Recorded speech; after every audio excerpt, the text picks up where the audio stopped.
Hello again, everyone, and welcome to One-on-One. I'm Martin Falls, and of course, this is part 2 with Marcy Nathan with Rouse's. What a great person, what a great award she has garnered, not only for herself, but the Rouse's organization. So we're going to take a break. We're going to be right back. You're going to say, what's going on with all this? You're going to find out in a few short seconds. Don't go away.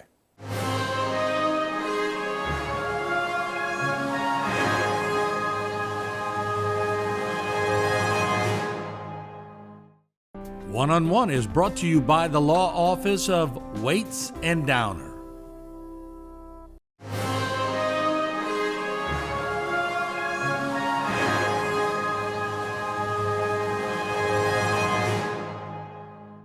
And welcome back. Once again, we're joined by Miss Marcy Nathan with Rouse's, and we appreciate her being here.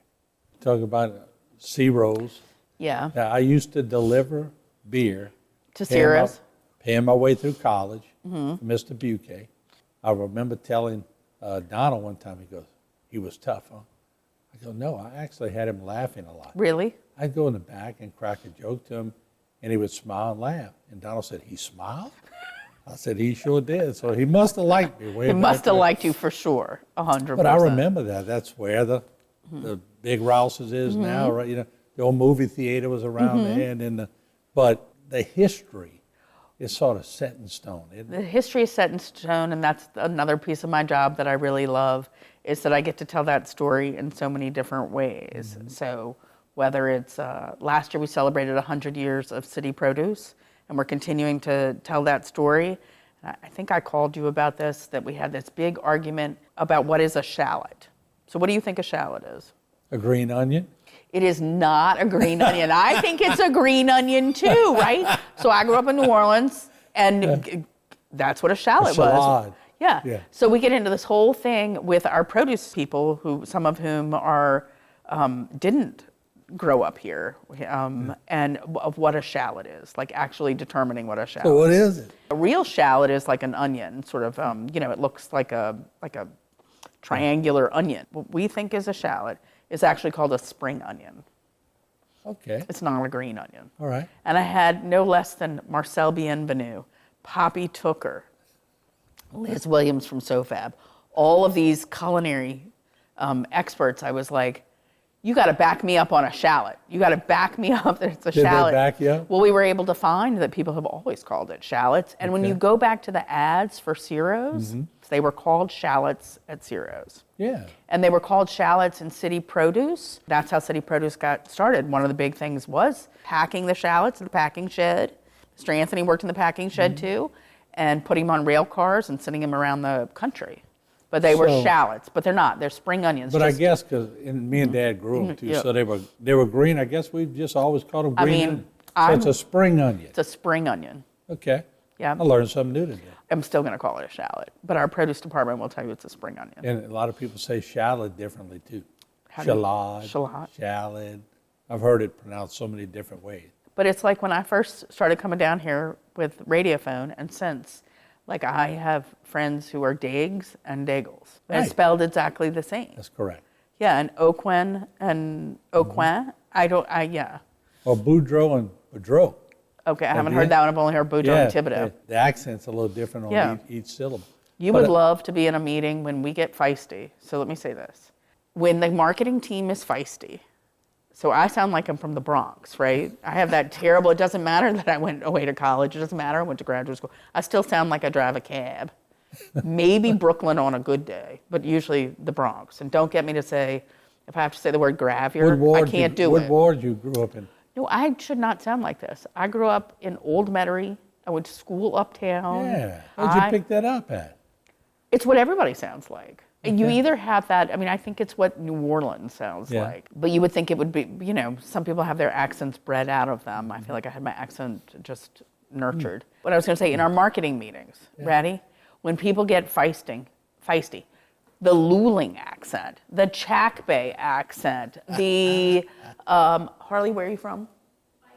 Bayou Boeuf. And I'm like, and Tim starts and I just am like, I can't believe I can understand what everybody's saying. Yeah, and I love that. I guess that's the beauty. That's why we have you on because, I guess because Rouse's is so big, and they become such a big deal in the community, and they become such a big deal with the economy. Yes.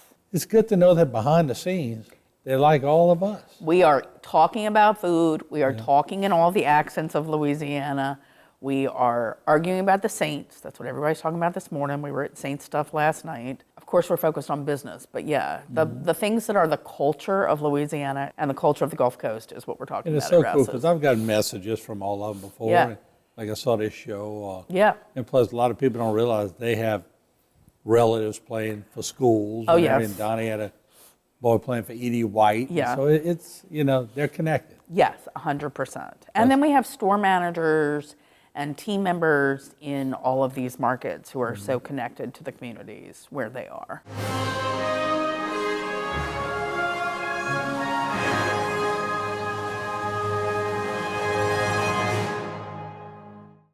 For all of your cases, including those with catastrophic significance, call Waits and Downer Law Firm.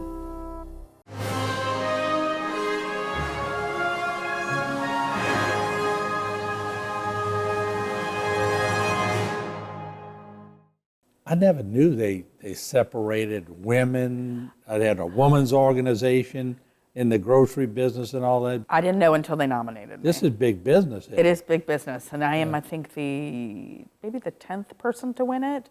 I'm the first creative person to win it, which was really exciting. What is it normally? Front office people that win it? It's operations, Okay.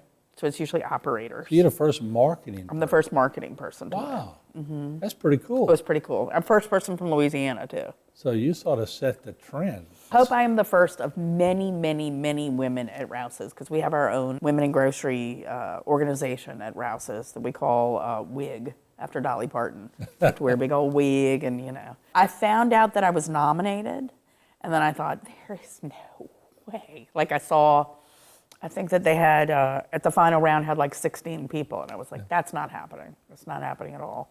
But thank you, that's lovely. I didn't, I appreciate it. And then I got a phone call from one of the board members who said, and she was someone she worked with and nominated me.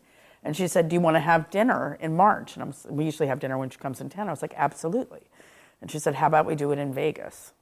And I was like, in Vegas? And she's like, you won. Part of our creative team was with me because we had a magazine photo shoot that day. So immediately, as Donnie would say, of course, Marcy started crying. I wear my emotions on my sleeve. I cry when I'm happy. I cry when I'm sad. I cry when I'm angry. So I burst into tears, and then she said, don't worry, I already called Donnie. And but then they made me promise I wouldn't tell anybody. Tim Acosta can't keep a secret to save his life. So I said, can I tell Tim? Harley will back me up on this. I said, can I tell Tim? And they said, yeah, we've told Donnie. And I told Scott Miller, because I wanted to, Scott and I have worked together almost my whole career at Rouse's, and he's back, and I'm just thrilled. I said, they're going to wait and tell us when we can tell, and they were going to announce it at a store directors meeting. So I said, Tim, you can't tell anybody, but they said I could tell you. He's like, that is great, that's amazing. He hung up the phone with me, and from what I hear, he immediately opened the door and said, Marcy won Woman of the Year, and told everybody. And even when we got to NGA wasn't supposed to know. Like, they don't make a thing, but people were passing me just when we got there, before we had the hats on and everything, when you knew who we were.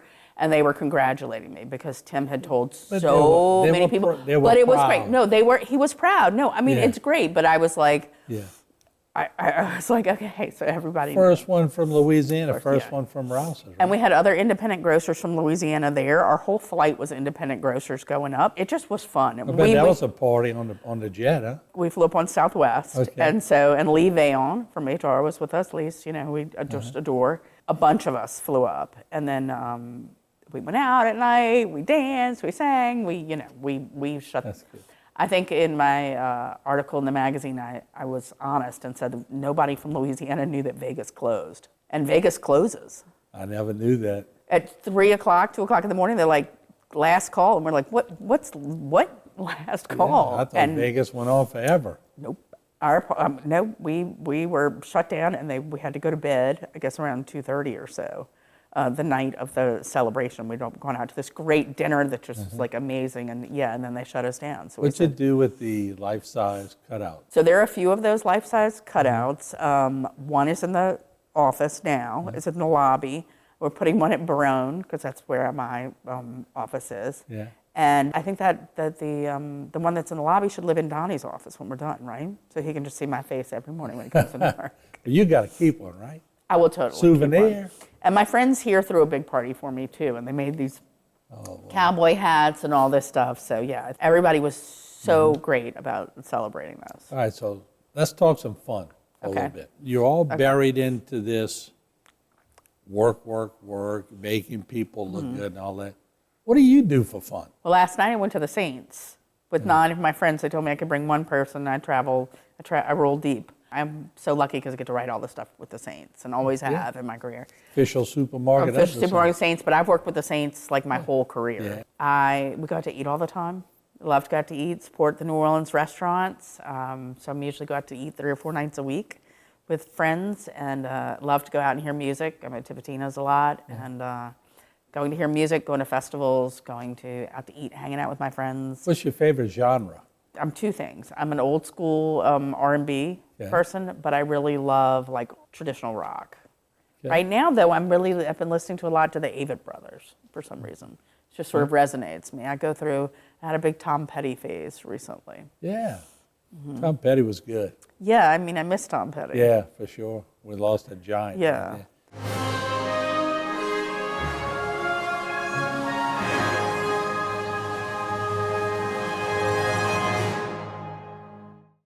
For all of your cases, including those with catastrophic significance, call Waits and Downer Law Firm.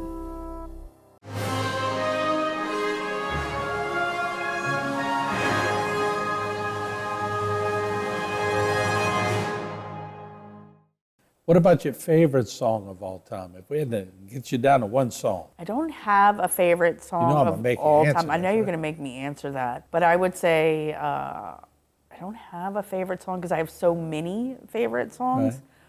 But I came up to one of the first concerts I ever went to was Bruce Springsteen, and so I'm a big Boss fan, and I know every single word to Thunder Road. Yeah. But I don't know if that's my favorite song. I am really kind of a music. Well, you're creative, so sleazy on it. I'll go from all different kinds of music. I don't like country music. I mean, I like some country music, but I don't like pop country music. Yeah. And I don't really get the heavy metal Most thing. creative people are fluid.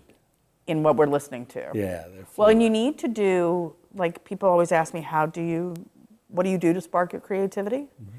So one thing is going to different places. That's why, don't just go to the same old restaurants all the time. And I'm in this great culinary organization of women in hospitality and women in food and restaurants, and we try to support all the local restaurants. But go to different places, listen to different music, drive a different way to work. I mean, I'm always reading. I love to read. I grew up with my nose in a book.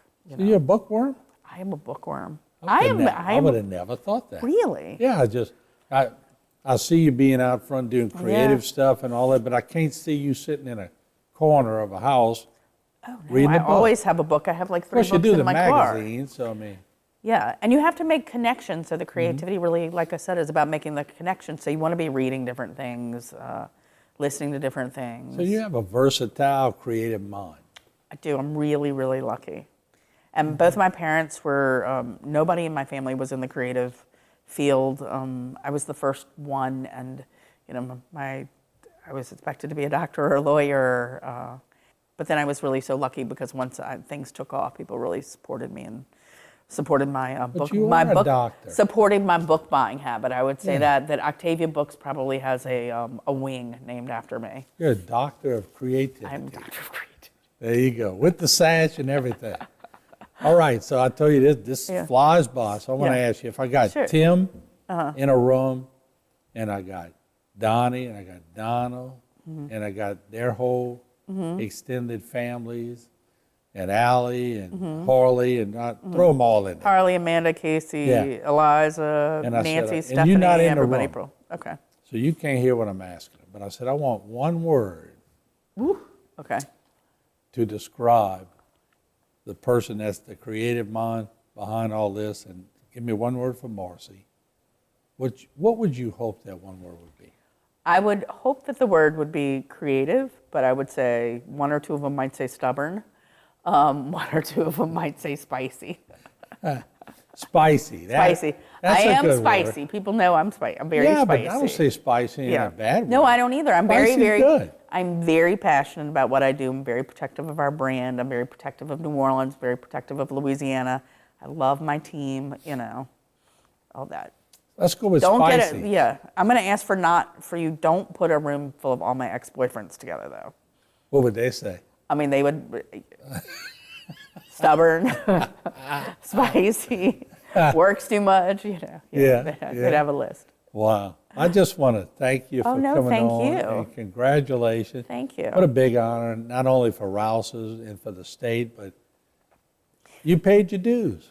But Martin, I mean, I don't think, I wanted to give a speech and they didn't let me give a speech. That was my one thing, was that I was told I was going to get to give a speech.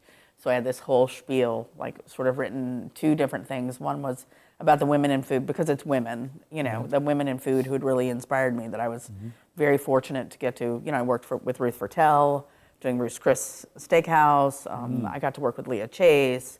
I got to know the Brennan family, Ella and T and everyone in our Where the Chef Shop campaign. So I'd always had this great experience and seeing that, women were always sort of running food in New Orleans, even if we were talking about Emerald and Paul Prudhomme, if you looked at what was really happening. And Ruth really was a tremendous inspiration to me. But Louisiana and the Gulf Coast and like what you do here, like I wanted to represent Rouse's, but I didn't think of that as me winning the award. I mean, I thought of it as my team, and I was like getting to represent my whole great team, which is men and women. But it really was like, we have a culture that's like nowhere else. And the fact that I was winning was letting me know that people were paying attention to what I was doing, which was celebrating the culture of the family, celebrating the culture of Louisiana. And I don't think I could do this in another community because nobody else has this culture. Right. I really don't. I know Texas thinks everything's bigger in Texas, and they've got barbecue, and I know, I'm sure Ohio thinks that they have something besides, what do they have, the Rock and Roll Hall of Fame, and nothing against anybody else, but everybody thinks that they have all this culture, but we have all this culture. It's like you're talking about the shallots, like it's just in every fiber of our being. I really do believe that. I'm glad you told me it's a spring onion now. I know. So now I'm going to be shamed all day thinking it was a green onion. Well, Donald is growing, I think Donald is growing some spring onions called shallots. Casey Gauche is, for a while, we were running around with green onions, shallots, spring onions in our cars because everybody was trying to plant them. I think Tim tried to plant some, but yeah. I want to say thank you to what you all do for HTV and really keeping the culture alive down here and keeping everybody really tuned in. And there will never be anything like Martin's stick. There will never be anything like Martin's stick for weather. Oh, thank you for noticing. I mean, how could you not notice that? You're right. Yeah, it's been fun. It's been a good thing. Yeah. But thank you so Thank much you for so coming much. in. Congratulations. Thank well you. deserved. I really appreciate it. Thank Right, you. Marcy. Appreciate it.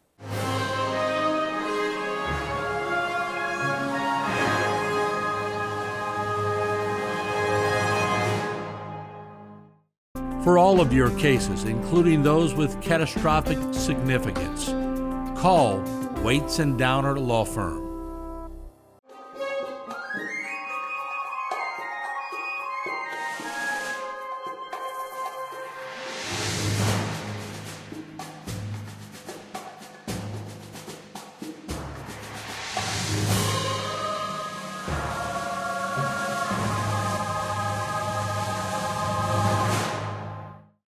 This one-on-one program has been brought to you by the law offices of Waits and Downer.